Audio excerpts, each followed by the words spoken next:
बिस्मिल्लाहिर्रहमानिर्रहीम, अस्सलाम वालेकुम। Welcome to my YouTube channel maths with Afshan. Students, हम कर रहे थे एक्सरसाइज 6.3 से प्रीवियस तमाम सिलेबस क्लास 9th का नेशनल बुक फाउंडेशन को मैं अपने चैनल पे अपलोड कर चुकी हूँ। आप प्लेलिस्ट से इजीली तमाम चैप्टर से रिलेटेड वीडियोस वॉच कर सकते हैं। इसके अलावा नेक्स्ट चैप्टर 7 और चैप्टर 8 की वीडियोज भी अपने चैनल पे अपलोड कर चुकी हूँ। आज की वीडियो में एक्सरसाइज 6.3 को क्वेश्चन नंबर 4 करेंगे। Right value of theta for the following ratios, यानी आपने वैल्यू ऑफ थीटा को फाइंड करना है इन रेशियोज से। ठीक है, ये जो रेशियोज आपको गिवन है। अब थीटा की जो वैल्यू है वो आपको लिमिट यहाँ पे दी गई है कि थीटा की वैल्यू 0 से ग्रेटर होनी चाहिए, और आप देख सकते हैं ये जो पाई है ना एंगल की टर्म में ये 180 के इक्वल है। 180 को आप 2 से मल्टीप्लाई करेंगे तो ये बनेगा 360, यानी आपकी थीटा की जो वैल्यू है वो 0 से ग्रेटर होनी चाहिए और 360 से कम होनी चाहिए। ये कंडीशन आपने याद रखनी है। थीटा की वैल्यू 0 से ग्रेटर एंड 360 से लेस देन होनी चाहिए। अब इसके 5 पार्ट्स हैं, 5 पार्ट्स को 1 बाय 1 सॉल्व करेंगे। बहुत इजी क्वेश्चन है, आपने थीटा की वैल्यू को फाइंड करना है। इसको मैं बहुत इजी वे में आपको करवाती हूँ। इसको आप जो वैल्यू है यहाँ पे, इसके लिए हम कैलकुलेटर का भी यूज कर सकते हैं और टेबल का यूज भी कर सकते हैं। टेबल आपको क्वेश्चन नंबर 1 में दिया गया है। यहाँ पे मैं आपको दिखा दूं, ये जो पहला क्वेश्चन है जिसमें आपने ये टेबल कंप्लीट किया था, तो ये इस क्वेश्चन में आप वैल्यूज को देखेंगे और इसका जो हम करने जा रहे हैं क्वेश्चन नंबर 4 उसमें अप्लाई करते जाएंगे। तो क्वेश्चन नंबर 4 की तरफ बच्चों देखें कि यहाँ पे जो फर्स्ट पार्ट है उसमें हमें sine theta is equal to square root of 2 divided by 2 दिया गया है। इसको सॉल्व करके इसमें से थीटा की वैल्यू को हमने फाइंड करना है। तो क्वेश्चन नंबर 4 के तमाम पार्ट्स को 1 बाय 1 सॉल्व करते हैं। एक्सरसाइज 6.3 का क्वेश्चन नंबर 4 है। इसका फर्स्ट पार्ट है sine theta is equal to square root of 2 divided by 2। इसको हमने सॉल्व करके इसमें से थीटा की वैल्यू को फाइंड करना है।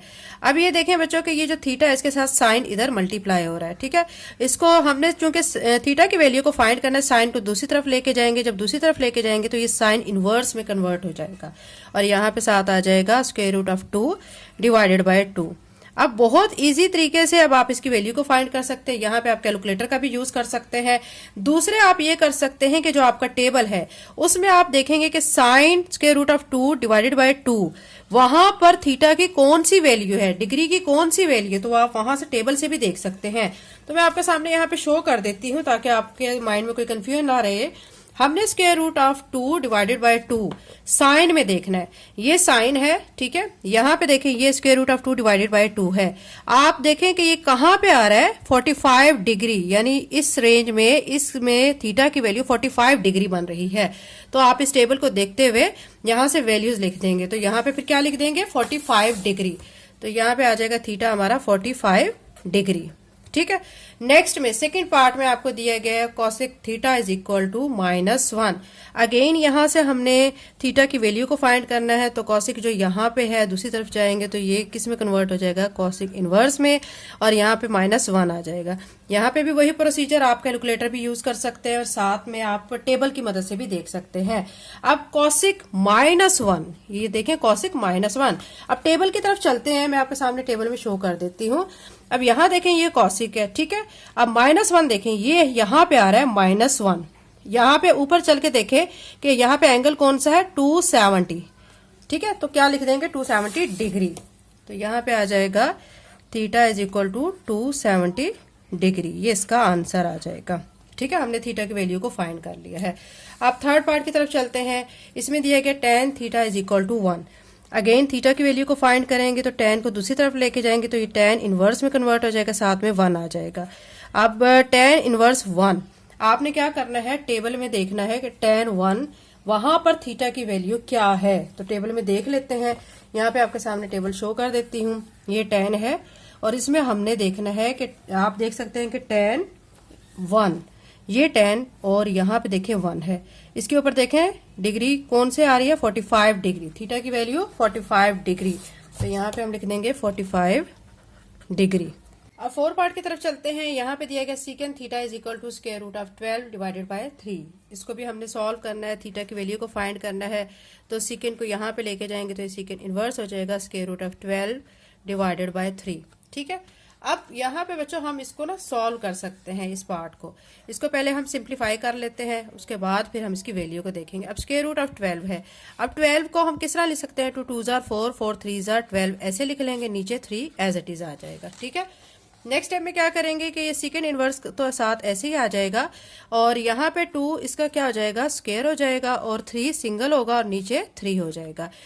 2 स्क्वायर रूट से कट चुका है क्योंकि स्क्वायर रूट की वैल्यू क्या होती है 1/2। ठीक है, ये देखें आप, यहाँ से मैं 1/2 और ये वाला जो 2 है ये इस तरह कट जाएंगे तो ये सिंपल क्या आ जाएगा, 2 आ जाएगा। तो यानी 2 स्क्वायर रूट से बाहर आ गया है, लेकिन ये जो 3 है ये अंदर ही रहेगा और नीचे 3। ठीक है, इस स्टेप को मैं आगे यहीं पे कंटिन्यू कर देती हूँ। ठीक है, यहाँ से कर लेते हैं हम कि अब क्या करेंगे कि सेकंड इनवर्स इसी तरह लिखकर ये 2 भी ऐसे लिखना है, लेकिन ये जो आप इसके √3 आप देख रहे हैं इसके को कट करने के लिए नीचे जो 3 है उसको मैं 2 दफा इस तरह लिख दूंगी, √3। ठीक है, इसका मकसद क्या है कि ये वाला स्क्वायर रूट इस √3 से कट जाएगा और फिर यहाँ पे रह जाएगा सेकंड इनवर्स ऑफ, और क्या ऊपर रह गया 2 और नीचे आ जाएगा √3। अब क्या करेंगे कि इस वैल्यू को सेकंड में हम देखेंगे 2 डिवाइडेड बाय √3, यहाँ पर थीटा की वैल्यू क्या बन रही है। तो जब हम इसको टेबल में देखेंगे तो थीटा की वैल्यू यहाँ पे बनेगी 30 डिग्री। ठीक है, टेबल पे कैसे देखना है ये मैं आपको बता चुकी हूँ। अब इसका 5 पार्ट करते हैं। cos theta is equal to 0। Again हमने थीटा की वैल्यू को फाइंड करना है तो क्या करेंगे, cos इस तरफ लेके जाएंगे, cos इनवर्स ऑफ 0 हो जाएगा। अब थीटा की वैल्यू फाइंड करने के लिए आप देखेंगे टेबल में कि cos 0 वहां पर थीटा की वैल्यू क्या है। तो आपके सामने यहाँ पे मैं टेबल शो कर देती हूँ कि ये हमारे पास है cos। ठीक है, अब cos 0, अब ये देखें आप इस लाइन में आप ऐसे चलेंगे तो ये देखें 0 आपको नजर आ रहा है यहाँ पे, तो यहाँ पे ये cos 0 हो गया। इस जगह पे ऊपर चल के देखें कि थीटा की वैल्यू क्या आ रही है, 90 डिग्री आ रही है। तो यहाँ पे हम लिख लेंगे 90 डिग्री। तो ये हमारा इस पार्ट का थीटा का आंसर आ चुका है। तो ये बच्चों हमारा क्वेश्चन नंबर 4 कंप्लीट हो चुका है। नेक्स्ट वीडियो में इंशाल्लाह बाकी के क्वेश्चंस करेंगे। चैनल पे नए हैं तो बच्चों चैनल को लाजमी सब्सक्राइब करें। एंड वीडियो बनाने वाला बच्चों बहुत मेहनत से आप लोगों के लिए वीडियो बनाता है, तो अगर आप अच्छा पॉजिटिव फीडबैक देते हैं तो इससे वीडियो बनाने वाले की हौसला अफजाई होती है। लिंक को लाजमी शेयर करें, चैनल को सब्सक्राइब करें और एक अच्छा सा कमेंट करें ताकि आप लोगों के लिए वीडियोज में ऐसे ही 9th class national book foundation की बनाती रहूं। Thank you, Allah Hafiz.